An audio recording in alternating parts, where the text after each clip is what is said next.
Hello friends, you're welcome to RK Rozgar study. RK Rozgar study YouTube channel में आपका स्वागत है। अगर आप वीडियो से जुड़े हैं तो चैनल का एक बार प्लेलिस्ट जरूर देखें, जिससे आपको हमारे कंटेंट और पढ़ाने का तरीका पता चल सके। यह वीडियो स्पेशली एसएससी जीडी के लिए चलाई जा रही है, जिसका एग्जाम 4 फरवरी 2025 को होने जा रहा है। तो उसके लिए प्रीवियस ईयर प्रश्नों की श्रृंखला हम रेगुलर लेकर आ रहे हैं क्लास मैथ रीजनिंग का। तो आप चैनल का अगर जुड़े हैं तो प्लेलिस्ट जरूर जाकर देखें। और देखिए, इस वीडियो में हम एलिमेंट्री यानी मैथ का क्वेश्चन को देखेंगे। शिफ्ट वाइज सोल्यूशन है। तो देखिए 50,000 रुपये का मूलधन 8 वर्षों के लिए साधारण ब्याज पर निवेश किया जाता है। यदि वार्षिक ब्याज की दर 12% है तो 8 वर्ष बाद धनराशि कितनी हो जाएगी। तो देखिए, इसको तुरंत ऐसे प्रश्नों को तुरंत आप ऐसे लिख लेंगे। 50,000 हो गया, इसके बाद कितना है तो 12% की दर से है 8 वर्ष का। तो 8 वर्ष का साधारण ब्याज क्या होता है, तो साधारण ब्याज बराबर होता है दर गुणे समय। तो दर क्या है 12% और समय है 8 वर्ष, यानी कि 12/96, यानी कि 96% इसका ब्याज हो जाएगा। तो 50,000 रुपया है और 50,000 रुपये का 96% निकालेंगे तो 96 बटा में प्रतिशत के लिए 100 से 100 खत्म हो जाएगा। तो 96 में 500 से जब गुणा करेंगे तो हमारा कितना आ जाएगा, तो हमारा आ जाएगा 4,800 रुपया। तो देखिए 4,800 रुपया हमारा क्या आ गया, तो 4,800 रुपया हमारा साधारण ब्याज आ गया। हमारा साधारण ब्याज आ गया 4,800 रुपया और राशि कितनी थी, तो राशि थी 50,000। तो पूछ रहा है कि 8 वर्ष बाद धनराशि कितनी हो जाएगी, यानी मिश्रधन कितना हो जाएगा। तो 50,000 रुपया लगाया था और 4800 रुपया ब्याज आ गया, तो उसको कितना रुपया मिलेगा, तो मिलेगा 98,000 रुपया। तो 98,000 50,000 में जो ये है 48,000 इसे जोड़ देंगे तो सॉरी 48,000 हो जाएगा। तो जोड़ देंगे तो हो जाएगा 98,000 रुपया इज द राइट आंसर। देखिए हम एसएससी जीडी का देखिए 2024 का एग्जाम हम खुद क्वालिफाई किए थे। देखिए CISF centre complex, CISF centre Anpara ITTP में हमारा डीबीपीएसटी होना था। तो देखिए हम गए थे, तो उस समय 21 मिनट का वीडियो बनाए थे, लाइव सब कुछ बताए थे कि कैसे क्या कुछ सेंटर पे हो रहा है। तो अगर आप चैनल से जुड़े हैं तो इस वीडियो को जाकर देख सकते हैं। और देखिए प्ले लिस्ट में आप जाइएगा तो देखिए मैथ का, रीजनिंग का, डीबीपीएसटी सब कुछ इन्फॉर्मेशन। रीजनिंग में देखिए 20 में 20 प्रश्न सही कराने की गारंटी, हिंदी में 20 में 19 या 20 प्रश्न सही कराने की गारंटी, 20 से जीके में 20 में 12 से 15 क्वेश्चन सही कराने की गारंटी, और मैथ में 20 में 19 या 20 प्रश्न सही कराने की गारंटी दे रहे हैं। तो देखिए अब जाकर गारंटी मत कहने का मतलब ये है कि प्रीवियस ईयर प्रश्नों का सोल्यूशन हम फुल में फुल आपको देते हैं। तो आप जाकर चैनल से जुड़े तो प्लेलिस्ट में जरूर देखें। अब आइए हम टाइम वेस्ट ना करते हुए क्लास को रेगुलर रखते हैं। प्रश्न नंबर 2 देखिए, रमेश स्थान जे से चलना शुरू करता है और 28 घंटे में स्थान के पर पहुंचता है। जैसे कि यहाँ से कोई डिस्टेंस हो गया, यहाँ से जे से चलता है और के पे पहुंचता है। कह रहा है कि वह कुल दूरी का 2/5 भाग, जो कुल दूरी है इसका 2/5 भाग जो है वो किस चाल से चल रहा है, तो चल रहा है 10 किलोमीटर पर आवर की गति से। और इसके बाद कह रहा है शेष दूरी को, तो कोई भी दूरी अपने आप में एक होती है, तो एक में से 2/5 घटाएंगे तो शेष 3/5 दूरी को वह चल रहा है 20 किलोमीटर पर आवर की गति से। तो कह रहा है कि इसके और इसके बीच की दूरी, तो दूरी बराबर होता है चाल गुणे समय, और चाल बराबर होता है कुल दूरी बटा में कुल समय। तो उस पर रखेंगे तो ये थोड़ा सा लेंदी हो जाएगा, जो कि यहाँ पर एडजस्ट करना मुश्किल हो जाएगा। तो आप चाहेंगे तो एडजस्ट करके अपना सॉल्व कर लीजिएगा, तो 400 किलोमीटर इसका सही आंसर आ जाएगा। या अगर आप चाहें तो इस प्रश्न ऐसे प्रश्न को आप थोड़ा सा स्किप भी कर सकते हैं। अब देखिए इसको फिर यहाँ पे रखना होगा, तो यहाँ पे समय, यहाँ पे टाइम मतलब जगह का थोड़ा सा अभाव हो जा रहा है, तो हम इसको स्किप कर दे रहे हैं फिर फिलहाल प्रेजेंट टाइम में। तो अब आगे चल के देखते हैं, या तो इसे आप जो भी आपको लगे वो कर सकते हैं। अब देखिए प्रश्न नंबर 3, दो संख्याओं का अनुपात 5:6 है। यदि उनका गुणनफल 1920 है तो दोनों संख्याओं का योग क्या होगा। तो देखिए जब भी ऐसी संख्या दिया रहा है ना गुणनफल वाली, तो गुणनफल के लिए तुरंत मान लेंगे, क्योंकि जब गुणा करेंगे तो उसका, अब देखिए 5x एक है संख्या और दूसरी संख्या है 6x। इसका जब हम गुणनफल करेंगे तो 6×5 = 30 हो जाएगा, और x हो जाएगा x का स्क्वायर, और कहा है गुणनफल मान कितना है, तो वो है 1920। तो x स्क्वायर बराबर कितना हो जाएगा, तो 1920 30 से कट जाएगा। तो 1920 30 से कटेगा कितने बार में, 64 बार में। तो जब x निकालेंगे तो √64 हो जाएगा, यानी x का मान आ जाएगा 8। x का मान हमारा कितना आ जाएगा, तो x का मान आ जाएगा 8। तो कह रहा है दोनों संख्याओं का योग क्या है, तो एक संख्या है 5 और दूसरी संख्या है तो 6×5 इनका योग है 11, यानी कि 11x। अगर जोड़ेंगे 5x और प्लस 6x तो 11x हो जाएगा। देखिए जब गुणा होगा तो जो जो अचर राशियाँ होती हैं उनका वर्ग हो जाता है, और जब जुड़ता है तो जुड़ जाता है। तो 5x और 6x, एक संख्या 5x माने तो दूसरी 6x, तो 5 और 6 जोड़ेंगे तो 11x हो जाएगा, और x का मान आया है 8, तो यानी कि 11×8, तो 11×8 यानी कि 88 इसका सही आंसर हो जाएगा। प्रश्न नंबर 4, अब देखिए ऐसे प्रश्नों को पहले छोटा ब्रैकेट सॉल्व किया जाता है, फिर मझला ब्रैकेट, फिर बड़ा ब्रैकेट। तो देखिए पहले छोटा ब्रैकेट को सॉल्व कर लेते हैं। तो 8×5 कितना हो जा रहा है, 8×5 13, 13 से पहले क्या है 10, तो 10 - 13 बराबर कितना आ जाएगा, -13। यानी यहाँ तक हमारा काम हो गया था, हमारा काम हो गया तो -3 आ गया। अब -3 आ गया। अब देखिए मझला कोष्टक में आ रहे हैं तो 6 है, और 6 के बाद कितना आ गया, -3। तो 6 में से 3 जाएगा तो कितना आ जाएगा, -3, यानी यहाँ तक हम पहुँच गए। हमारा फाइनली आया है -3। अब देखिए बड़ा ब्रैकेट में चला जा रहा है, तो बड़ा ब्रैकेट में है 8, 8 के बाद है माइनस, और माइनस के बाद जो मझला ब्रैकेट है उसमें आया है -3, और -3 करेंगे तो ये हो जाएगा 8, 8 और 3 11, सॉरी ये -3। देखिए 8 6 6 - 3 है इसको हम थोड़ा सा एक बार देख ले रहे हैं। देखिए यहाँ पे मिस्टेक हुआ था, देखिए -3 है ना, तो जब 6 के बाद भी माइनस, तो माइनस माइनस प्लस हो जाएगा, तो 6 3 हो जाएगा 9, यानी कि यहाँ पे कितना आएगा, तो यहाँ पे आ जाएगा 9 और 8 - 9, तो 8 - 9 जब करेंगे तो हमारा आ जाएगा -1, 8 - 9 जब करेंगे तो आ जाएगा -1, तो 24 और 24 माइनस और फिर ब्रैकेट में, बड़ा ब्रैकेट में कितना है -1, तो माइनस माइनस प्लस हो जाएगा, तो 24 1 25, तो 24 1 25 इज द राइट आंसर। अब देखिए कहा है कि ए रेशियो बी बराबर इतना, यानी ए का मान है 7 और बी के जगह पे रखना है 4, तो इसको सॉल्व करना है, तो सॉल्व करना है तो दिया है कि 6 × ए का मान है 7 और प्लस बी, तो बी के जगह पे क्या है, तो बी का मान है 4, इसको हो जाएगा। इसके बाद नीचे 6a, तो 6a यानी कि 6 और ए के जगह पे हो जाएगा 7 और माइनस बी यानी कि 4, तो इसको ऊपर गुणा करेंगे तो 7 × 42 और 42 और 4 हो जाएगा 46 और नीचे हो जाएगा 7 × 42 और 42 में से 4 जाएगा तो हो जाएगा 38, यानी कि ये हो जाएगा 23/19, तो 23/19 इज द राइट आंसर। ये देखिए सभी रियल प्रश्न है जो एसएससी जीडी के प्रीवियस ईयर प्रश्नों की श्रृंखला चल रही है, उसी का ये सभी रियल प्रश्न है। ये किस डेट के रियल प्रश्न है, तो देखिए आपको बता दे रहे हैं 29 फरवरी 2024, 29 फरवरी 2024 ये फर्स्ट शिफ्ट के प्रश्न है। 29 फरवरी 2024 ये सभी प्रश्न फर्स्ट शिफ्ट के प्रश्न है। फर्स्ट शिफ्ट के रियल 20 प्रश्न, एक भी प्रश्न अपने मन से इंक्लूड नहीं किए हैं। अगर आप चाहें तो जाकर मैच कर सकते हो प्रीवियस, और पीडीएफ पाने के लिए आप टेलीग्राम ग्रुप से जुड़े, वहाँ पे हम पीडीएफ देते हैं।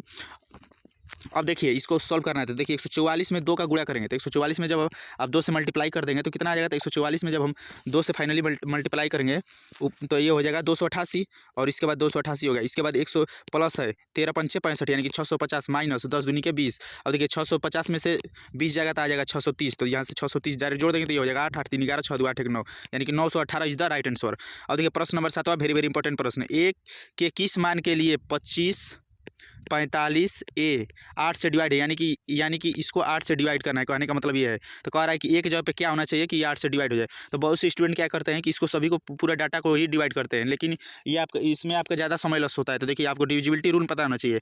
8 का डिविजिबिलिटी रूल क्या होता है, तो 8 का विभाजिता का नियम कहता है कि कोई भी कितनी भी बड़ी संख्या हो, जैसे ये 4-5 अंकों की है ना, तो इससे भी अधिक हो, 10 अंकों के हो, कितने भी डिजिट के हो, तो कोई भी संख्या हो तो संख्या के अंतिम 3 अंक 8 से डिवाइड होते हैं, वही संख्या 8 से डिवाइड मानी जाती है। तो देखिए अंतिम 3 अंक 8 से डिवाइड नहीं, तो अंतिम 3 अंक कितना हो जाएगा, तो अंतिम 3 अंक है 45 ए, इसको 8 से डिवाइड करना है, तो हम 8 पंचे 40 कर दे रहे हैं, तो 40 हो गया, तो यानी कि 5 और ए के जगह पे क्या रखें कि वो 8 से कटे। तो अगर ए के जगह पे आप 4 रखेंगे तो ए के जगह पे 4 रखेंगे तो कितना आ जाएगा 54, तो 54 के 8 से कटता है, बिल्कुल नहीं भाग जाएगा, तो यह ऑप्शन हमारा होगा नहीं। इसके बाद अगर 4 नहीं रख, अगर 5 रख रहे हैं ए के जगह पे तो हो जाएगा 55, 55 में क्या 8 से भाग जाएगा, बिल्कुल नहीं। अगर देखिए अगर अब यहाँ पे 5 न रखकर अब रख दे रहे हैं ए के जगह पे 6, तो कितना हो जाएगा 56, और 56 जैसा कि जानते हैं 8 7 56, यानी कि 7 बार में कट जाता रहा है, तो ये हमारा सही आंसर हो जाएगा। अगर 2 भी रखिएगा तो 52 हो जाएगा, जबकि 8 से भाग नहीं जाएगा। तो आपको विभाजिता रूल पता होना चाहिए मैथ के, अगर आप प्रश्नों को सॉल्व कर रहे हैं तो। और देखिए प्रश्न नंबर 8वां, वेरी वेरी इंपॉर्टेंट प्रश्न। देखिए इस शिफ्ट में प्रश्न थोड़ा सा डिफिकल्ट मॉडरेट लेवल के 2-3 प्रश्न है, क्योंकि देखिए जैसे जैसे एसएससी जीडी का एग्जाम्स होते जाता है, जैसा कि जानते हैं कि ये लास्ट के क्वेश्चन हम अंतिम से पीछे से करा रहे हैं, क्योंकि पीछे क्वेश्चन थोड़ा सा मॉडरेट लेवल के हैं, और जो स्टार्टिंग में पेपर हुआ था उसके पेपर क्वेश्चन बहुत ही ईजी है, इसीलिए हम पीछे से सॉल्व कराना स्टार्ट किए हैं। तो अभी इससे पहले 30 को दे दिए हैं, 30 वाला सोल्यूशन, फिर 29 वाला दे रहे हैं शिफ्ट वाइज। तो देखिए बी अकेले किसी काम का आधा भाग 150 दिनों में पूरा कर सकता है। जो बी है ना वो किसी काम का, देखिए बी जो है वो किसी काम का, यानी कि काम मान लीजिए 1, तो इसका आधा भाग यानी 1/2 कितने दिनों में पूरा कर सकता है, तो वो 150 दिनों में पूरा कर सकता है। तो देखिए 150 दिनों में पूरा कर सकते हैं, तो इसे उल्टा कर देखिए, अगर जैसे कि 1/2 है, ये कर रहा है 150 दिनों में, तो 1 का जब मान निकालेंगे तो कितना हो जाएगा, तो हो जाएगा 300, तो ये कितना हो जाएगा, तो ये हो जाएगा 300, ये हो जाएगा 300।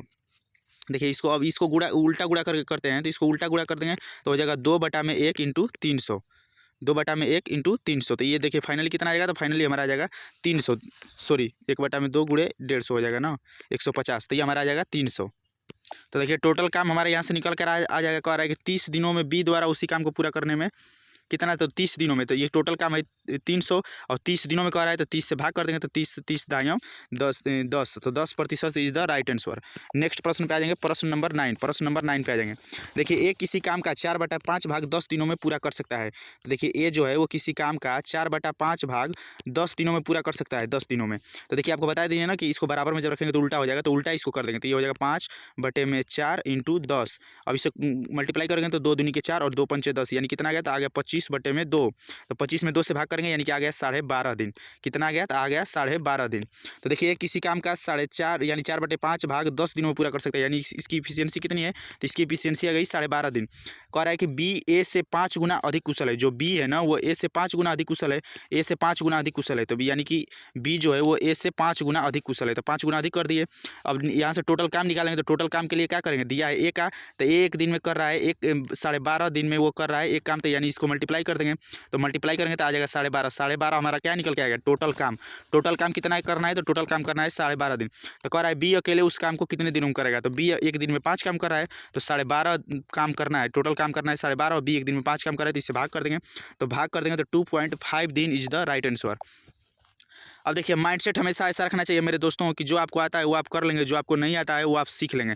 तो इसी माइंडसेट के साथ आप स्टडी करते रहिए और रेगुलर आप जुड़े रहेंगे। तो अगर आप हमारे अगर सीरीज से जुड़े रहे, इससे पहले हम 25 मैथ के वीडियो दे चुके हैं, तो आप जाकर उस सीरीज को जरूर देखें, प्ले लिस्ट में वीडियो है। और देखिए हम कोई फुल टाइम यूट्यूबर नहीं, हम पार्ट टाइम यूट्यूबर हैं, तो जो भी हमको जैसे भी टाइम मिलता है, देखिए वीडियो आज बना दिए, हो सकता है ये वीडियो 3-4 दिन बाद अपलोड हो, तो हम वीडियो बनाकर रख लेते हैं, जब भी हमको जैसे टाइम मिलता है अपलोड कर देते हैं। तो देखिए आप जाकर हमारा स्कोर कार्ड देख सकते हैं CBT 1 का। तो अब आइए हम टाइम वेस्ट न करते हुए क्लास स्टार्ट करते हैं। प्रश्न नंबर 10 पे आ जाते हैं। 48 संख्याओं का औसत कितना है? 78 है। यदि हम प्रत्येक संख्या में से यक्स घटा दें तो औसत 57 हो जाता है। तो देखिए अब ऐसे प्रश्नों के लिए आप कुछ मत करिए, नया औसत पूछा है ना कि यक्स का मान कितना है, यानी कि नया औसत। तो नया औसत के लिए क्या करेगा? तो जब नया औसत आपको निकालना रहेगा तो उसमें से पुराना औसत में से जो यक्स का जो मान दिया है औसत का, उसे घटा देंगे तो हमारा नया औसत निकल आएगा। तो देखिए हमारा नया औसत कितना कहा है कि नया औसत हो जाता है 57। नया औसत कितना है? 57 हो जाता है। और पुराना औसत कितना है? तो पुराना औसत है 78 और माइनस यक्स। तो यक्स का मान पूछा है, यक्स घटा दे, यानी जो संख्या घट रही है तो इसे 75 करेंगे तो यक्स बराबर हो जाएगा 78 माइनस 57। 78 माइनस 57 यानी कि 21। तो 21 is the right answer. 21 is the right answer. एक मैच का विक्रय मूल्य 76-86 है। यदि लाभ 22% है तो मैच का क्रय मूल्य। तो देखिए कोई भी वस्तु पहले खरीदा होगा तब न बेचा होगा, और बेचा है तो कितने में बेचा है? तो बेचा है 22% के लाभ पर। 22% के लाभ पर विक्रय मूल्य कितना दे दिया है? तो वो दे दिया है 7686 रुपया। और हमको स्टार्टिंग से ही बताएं कि जब आगे से पीछे जाएंगे तो रेशियो को सीधा रखेंगे, जब पीछे से आगे की तरफ आते हैं तो रेशियो को उल्टा कर देते हैं। तो हमारा क्रय मूल्य बताना है तो पीछे से आगे की तरफ यानी आगे वाला मूल्य बताना है, तो रेशियो को उल्टा कर देंगे। तो 7686 इंटू 22% की लाभ है तो यानी कि 100, और बटा में 22% का लाभ है यानी कि 100 की वस्तु 122% लाभ, 22 लाभ यानी कि 122 हो जाएगा। जब इसे कैलकुलेशन करेगा तो हमारा आ जाएगा 6300 रुपया इज द राइट आंसर। तो 6300। अब देखिए प्रश्न नंबर 12 पे आ जाते हैं। प्रश्न नंबर 12 देखिए, अब ऐसे प्रश्न जानते हैं कि ये रूल होता है बोर्ड मास का कि का को पहले काटिए, ता पीछे दो भाग, गुणा करो धन जोड़ दो, ऋण को दियो घटाए। तो देखिए का की पहले यानी आपका पहले आपका काम करते हैं, तो आपके मतलब क्या होता है? गुणा। आपका मतलब क्या होता है? गुणा। तो यहाँ पे गुणा कर दिए। अब देखिए 3 से कटा देंगे तो 3 दूना के 6 और 3 एकम 3, 21 हो गया। और इसके बाद देखिए 4 से कटा देंगे तो 14 चौके 56, और 4 से कटाएंगे तो 4 दूनी के 8 और 4 दूनी के 8। इतना हमारा निकल के आ गया। इसके बाद देखिए 2 से कटाएंगे तो 2 सते 14, और 2 से कटाएंगे तो 11, और फिर देखिए 7 से ये कटेगा 7 के। अब देखिए ये ऊपर हो जाएगा 7 के 21, ऊपर कितना हो गया? तो ऊपर हो गया 7 के 21, यानी फाइनली हमारा कितना गया? तो फाइनली ऊपर इधर का मान जो है वो सॉल्व होकर आ गया 33। अब हम इस साइड आ जाते हैं। अब इसे करेंगे तो 11 3 33, 3 हो गया। इसके बाद 3 से इसे करेंगे तो 3 3 के 9, 3 चौके 12, 34 से 34 कट जाएगा, तो ये हो जाएगा 33। तो 33 इज द राइट आंसर। 33 बटा में 1 आ गया इधर का मान सॉल्व करने पे, तो यानी कि जब भाग करेंगे तो हो जाएगा 33। तो 33 इसका सही आंसर हो जाएगा। ये देखिए ये सभी प्रश्न 29 फरवरी 2024 फर्स्ट शिफ्ट के रियल प्रश्न है SSC GD के। ये स्पेशली क्लास जो 4 फरवरी से एग्जाम होने जा रहा है SSC GD का, उसी के लिए हम प्रीवियस प्रश्नों का सीरीज स्टार्ट किए हैं। तो ये वही है। देखिए वेरी इंपॉर्टेंट प्रश्न, इसे 5 स्टार रेटिंग देंगे क्योंकि इंपॉर्टेंट प्रश्न है। और देखिए इस शिफ्ट के में 15 से 16 प्रश्न ईजी हैं, लेकिन 3 से 4 प्रश्न अच्छे लेवल के हैं और मॉडरेट लेवल के हैं। एक व्यक्ति एक पेंसिल को 30% के लाभ पर बेचता है। यदि वह इसके विक्रय मूल्य में 20% की कमी कर देता है तो उसे 10% की हानि होती है। पेंसिल का विक्रय मूल्य क्या था? तो पेंसिल का विक्रय मूल्य कितना था? तो देखिए इसे हम बाई ऑप्शन कर रहे हैं, क्योंकि देखिए ऐसे बेसिक से थोड़ा सा ये डिफिकल्ट हो जा रहा है क्योंकि पॉइंट में हो जा रहा है, तो इसीलिए बाई ऑप्शन कर रहे हैं। तो मान लीजिए कि इसका क्या कहा है कि विक्रय मूल्य कितना था? पेंसिल का विक्रय मूल्य कितना था पूछ रहा है कि पेंसिल का विक्रय मूल्य कितना था। तो मान लीजिए इसका विक्रय मूल्य था 650 विक्रय मूल्य। अब इसे क्रय मूल्य में बदलेंगे तो रेशियो का उल्टा गुणा कर देंगे, क्योंकि देखिए ये यहाँ पे क्रय मूल्य हुआ होगा ना, फिर यहाँ पे विक्रय मूल्य हुआ होगा, और 30% के लाभ पर बेचा है, तो यानी कि 100 बटे में 130, 100 बटे में 130 करेंगे 13×5 = 65, यानी कि खरीदा था कितने में? खरीदा था 500 रुपये में। कह रहा है यदि वह इसके विक्रय मूल्य में 20% की कमी 200 रुपये की कमी कर देता है, 200 रुपये की कमी कर देता है किसमें? विक्रय मूल्य में। तो विक्रय मूल्य कितना था? देखिए खरीद वाला यानी क्रय मूल्य आ गया 500 रुपये और विक्रय मूल्य दिया ही है कि 650 रुपये। माने है ना कि पेंसिल का विक्रय मूल्य कितना है, तो मान लीजिए कि 650 रुपये, तो विक्रय मूल्य 650 रुपया कह रहा है, 200 रुपये कमी कर देता है। ये कहा है कि 200 रुपये कमी कर देता है, तो इसमें से 200 रुपये का अगर कमी कर देगा तो ये हो जाएगा 0, ये हो जाएगा 5, ये हो जाएगा 4, यानी कि 450 रुपया हो जाएगा विक्रय मूल्य। विक्रय मूल्य कितना हो जाएगा, तो विक्रय मूल्य हो जाएगा 450 रुपया। तो कह रहा है कि तब इसे 10% की हानि हो जाती है, तब इसे 10% की हानि हो जा रही है। तो देख ले रहे हैं कितना हानि हो रही है, तो हानि प्रतिशत निकाल रहे हैं, तो हानि बराबर होता है लाभ और हानि की गणना हमेशा क्रय मूल्य पर किया जाता है। तो देखिए 500 रुपये का खरीद मूल्य है और बेचा है 450 रुपये में, तो कितने रुपये का हानि हुआ है, 50 रुपये का।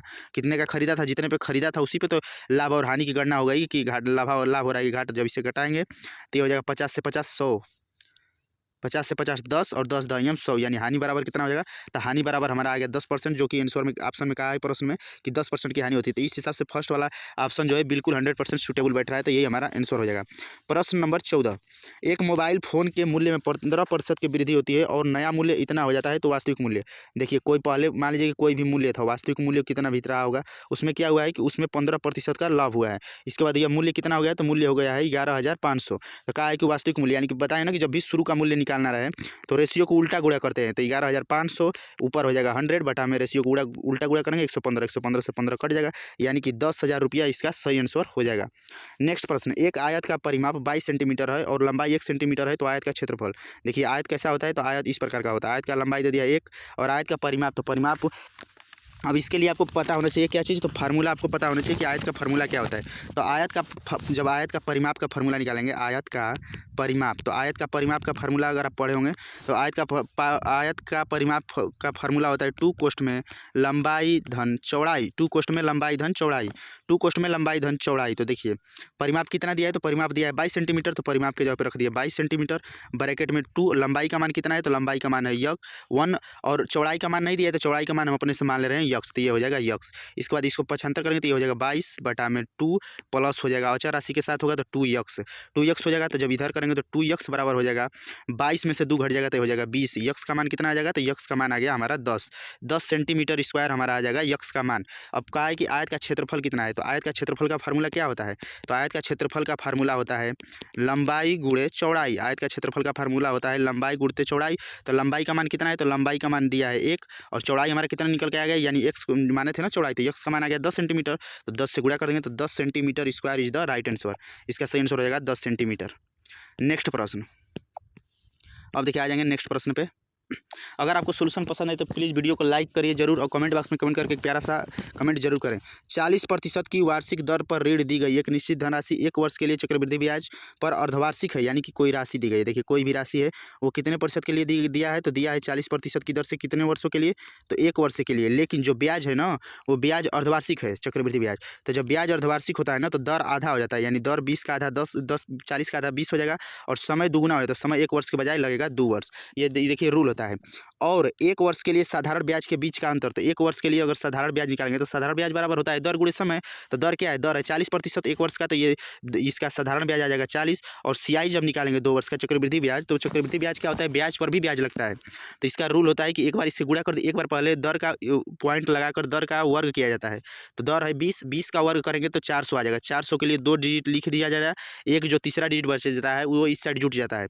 इसके बाद फिर दर करेंगे तो ये ऐसा, यानी कि दर गुणे समय करेंगे तो 20 दूना के 40, तो 20 दूना एक बार गुणा कर दिए और एक बार वर्ग कर दिए, बता दिए ना, तो 20 दूना के 40 और 40 और 4 कितना हो जाएगा, CI 44। कह रहा है कि के बीच का अंतर कितना है, तो इनके कह रहा है कि इनके बीच का जो अंतर है ना वो 360 रुपया है, जो इनके बीच का अंतर है वो 360 रुपया है। तो हम देख रहे हैं साधारण ब्याज 40% है और चक्रवृद्धि ब्याज 44% है, तो हम देख रहे हैं इस हिसाब से इनके बीच का अंतर 4% के बीच में दोनों का अंतर है और रुपया में कह रहा है कि 360 रुपया है, तो 4% का मान हो जाएगा 360। तो 100% कह रहा है कि वह धनराशि कितनी है, तो कोई भी धनराशि अपने आप में 100% होती है, तो 100% का मान निकालेंगे तो ये इसका 25 गुना है, 25 चौके 100, या तो इसे कटा दीजिएगा तो 4 9 36, यानी कि एक रेशियो का मान आ गया 9 90, तो 1 रेशियो का मान 90 आ गया, तो 100 रेशियो का मान कितना आएगा, तो 100 रेशियो का मान आ जाएगा 9000। तो 9000 रुपया इज द राइट आंसर। देखिए अब प्रश्न नंबर आ जाएंगे 17 पे। प्रश्न नंबर 17, देखिए प्रश्न नंबर 17 पे आ जा रहे हैं 25% और 10%। देखिए 25% और 10% की 2 क्रमिक छूटों के बाद एक समतुल्य छूट बताइए कि क्या होगा। 25% और छूट पर के बाद एक समतुल्य छूट, तो देखिए इसके लिए आप हमारा ट्रिक लिख लेंगे। देखिए ट्रिक क्या है, जब भी छूट की बात करें ना इस प्रकार समतुल्य छूट का, तो ट्रिक हो जाएगा A + B + A × B minus बटा में 100। देखिए प्लस का सिंबल नहीं रहेगा, यहाँ पे माइनस का सिंबल हो जाएगा क्योंकि छूट की बात हो रही है ना। तो देखिए पहला छूट क्या है, तो पहला छूट है 25, दूसरा छूट क्या है, तो बी का मान हो जाएगा दूसरा छूट 10 माइनस 25 इंटू 10 बटा में हो जाएगा 100। अब इसको कैलकुलेशन करेंगे तो हो जाएगा 25 और 10 हो जाएगा 35 प्लस 25 यानी कि 250 बटा में 100, और यहाँ पे इसको कटाएंगे तो आ जाएगा 2.5, तो 35, देखिए 35 हो जाएगा। और देखिए 35 और देखिए ये हो जाएगा अब ए प्लस बी यानी कि हो जाएगा 35। अब देखिए 35 ये इसको जोड़ दिए तो 35, इसके बाद ये माइनस का सिंबल है ना, यहाँ देखिए माइनस का सिंबल, तो इसे माइनस कर दें तो माइनस हो जाएगा 2.5। तो यहाँ से 35 में से 2.5 घटेगा तो 32.5 इज द राइट आंसर, इसका सही आंसर हो जाएगा। अब देखिए प्रश्न नंबर 18, वेरी वेरी इंपॉर्टेंट प्रश्न। देखिए ऐसे ये ही प्रश्न थोड़ा मॉडरेट लेवल के हैं, तो इस शिफ्ट में हम देख रहे हैं कि कम से कम 4 से 5 प्रश्न मॉडरेट लेवल के पूछेंगे जो टाइम टेकिंग हो सकते हैं। तो देखिए अभी देखिए कौन सा ऑप्शन सही है। तो प्रश्न पहले हम पहले वाले कथन को देख रहे हैं, तो 24 संख्याओं का औसत कह रहा है कि 22 है। 24 संख्याओं का औसत कह रहा है 22 है, तो इनका योग निकाल देंगे। तो 24 संख्याओं का औसत जब 22 है तो इनका योग हो जाएगा 528। यदि पहली 9 संख्याओं का औसत 18 है, तो पहली 9 संख्याओं का औसत यदि 18 है तो 18 9 हो जाएगा 162। तो कह रहा है कि तो शेष संख्याओं का औसत 24.4 होगा। तो देख ले रहे हैं, तो शेष संख्या यानी अंतर करेंगे तो शेष संख्या आ रही है 15, और यहाँ पे अंतर कर रहे हैं तो हो जाएगा 366। तो देख रहे हैं 15 संख्याओं का औसत क्या आता है, तो औसत बराबर क्या होता है, औसत बराबर होता है पदों का योग बटा पदों की संख्या, यानी कि 366 में भाग कर देंगे 15 से। तो 366 में जब 15 से भाग करेगा तो आ जाएगा 24.4, यानी कि कह रहा है कि औसत इतना होता है, तो 100% आ जा रहा है। तो ये ऑप्शन हमारा पहला सही हो जाएगा। अब दूसरा ऑप्शन पे जा रहे हैं, तो दूसरा कह रहा है कि इतना और इतना और इतना का औसत इतना है, तो औसत बताना है। दूसरे वाले में क्या करना है कि औसत बताना है, तो औसत बराबर होता है पदों का योग बटा पदों की संख्या। तो 149, 223, 520, 257 और 261, इन पाँचों को जब हम जोड़ेंगे तो आ जाएगा हमारा 1430, और बटे में कितने हैं पद, तो 5 हैं। तो इसको जब हम भाग करेंगे 1430 में 5 से तो हमारा आ जाएगा 286, और कह रहा है कि इनका औसत कितना है, तो औसत है 286, और 286 आ भी गया, तो यानी कि दूसरा वाला कथन भी हमारा सही आंसर हो जाएगा। तो देखिए ये प्रश्न में कुछ है नहीं, लेकिन थोड़ा टाइम टेकिंग प्रश्न हो जाता है, इससे और कुछ होता नहीं है। 480 के 95% में क्या जोड़ा जाए ताकि प्राप्त संख्या इतना के बराबर हो जाए। तो यानी कि इसके बराबर हो जाए, तो इसको पहले हम प्रतिशत निकाल लेंगे, तो 810 का 70% निकाल लेंगे। तो 810 का 70%, तो 810 का जब 70% करेंगे तो 0 से 0 खत्म हो जाएगा, यानी कि 7 एकम 7 और 8 7 56, यानी कि 5607 आ गया। और कह रहा है कि 480 का 95%, तो 480 का 95% कर देंगे। तो 480 का 95% करेंगे तो 0 से 0 कट जाएगा, और 5 से करेंगे तो 5 दूनी के 10, और ये हो जाएगा 5 से 19 बचे 95। इसके बाद 2 से इधर हो जाएगा, 2 दूने के 4 और 2 चौके 8, यानी कि 24। तो 24 गुणे जब 19 करेंगे तो हमारा आ जाएगा 456। कह रहा है ना कि इसमें क्या जोड़ा जाए, यानी कि इसमें क्या जोड़ा जाए कि इसके बराबर आ जाए, यानी कि 576 के 567 के बराबर आ जाए। तो यक्स के लिए क्या करेंगे, 567 में से 456 घटा देंगे तो 111 हमारा सही आंसर हो जाएगा। प्रश्न नंबर 20, एक वस्तु का अंकित मूल्य 9900 रुपया है। तो देखिए कोई वस्तु है, उसका अंकित मूल्य कितना दिया है, तो अंकित मूल्य दे दिया है 9900 रुपया। यदि वह 25% के छूट, तो 25% की छूट पर बेची जाती है, तो कोई भी वस्तु पहले यानी कि अंकित मूल्य होगा, कोई वस्तु होगी, इसको बेचेगा तो बेचने वाला मूल्य बाद में चला जाएगा, तो विक्रय मूल्य क्या है। तो देखिए हम स्टार्टिंग से ही बताएं कि जब भी ऐसे प्रश्नों में जब शुरू से अंत आगे से पीछे की तरफ आना रहेगा तो रेशियो को सीधा रखेंगे, और पीछे से आगे वाला मूल्य बताना रहे तो रेशियो को उल्टा रखेंगे। तो इसको सीधा रखेंगे, तो ये 25% की हानि पर है ना, कह रहा है कि 25% की छूट दी जाती है, तो 25% की छूट यानी कि 100 की वस्तु कितने में दे रहा है, 75 में, और परसेंट के लिए बटे में 100, 00 से 00 खत्म हो जाएगा। 99 में जब 75 से गुणा करेंगे तो हमारा आ जाएगा 7425 रुपया। तो 7425 रुपया हमारा सही आंसर हो जाएगा। तो देखिए हम अब देखिए 25 मिनट में हम आपको सॉल्व करा दिए मैथ के प्रश्न को, और यही आपको स्पीड रखना है। जब भी आप मैथ के 20 प्रश्नों को सॉल्व करें, mock test mini mock test दें या टेस्ट दें या प्रीवियस ईयर प्रश्न का प्रैक्टिस करें, तो आपको यही स्पीड रखिएगा, वरना आपको टाइम मैनेजमेंट आपको फिर प्रॉब्लम हो जाएगा। पीडीएफ पाने के लिए आप टेलीग्राम ग्रुप से जुड़े, जिसका लिंक वीडियो के डिस्क्रिप्शन बॉक्स में। अभी हम एसएससी जीडी के लिए प्रिपरेशन करा रहे हैं। जब एसएससी जीडी का एग्जाम हो जाएगा तो इसके बाद हम आरपीएफ कांस्टेबल के लिए मैथ और रीजनिंग का क्लास देंगे, तो आप उसके लिए चैनल को सब्सक्राइब जरूर कर लीजिए, और प्लेलिस्ट जाकर एक बार प्लेलिस्ट जरूर देखिए। उसमें आप उस प्लेलिस्ट में देखने से आपको बहुत हेल्पफुल लगा, आपको हमारे कंटेंट और पढ़ाने का तरीका पता चल सका, और वीडियो क्वांटिटी क्या है, कैसी है, सब कुछ पता चल पाएगा। तो देखिए अभी हम एलपी के लिए प्रिपरेशन कर रहे हैं, तो अगर आपको वीडियो को सोल्यूशन पसंद है तो इसे लाइक जरूर करें, धन्यवाद। अब हम भी बेस्ट स्ट्रेटेजी का वीडियो चैनल पर अपलोड किए हुए हैं, जाकर उसे आप देख सकते हैं कि अंतिम दिनों में आपको क्या कुछ पढ़ना है। तो पीडीएफ पाने के लिए टेलीग्राम ग्रुप से जरूर जुड़ें।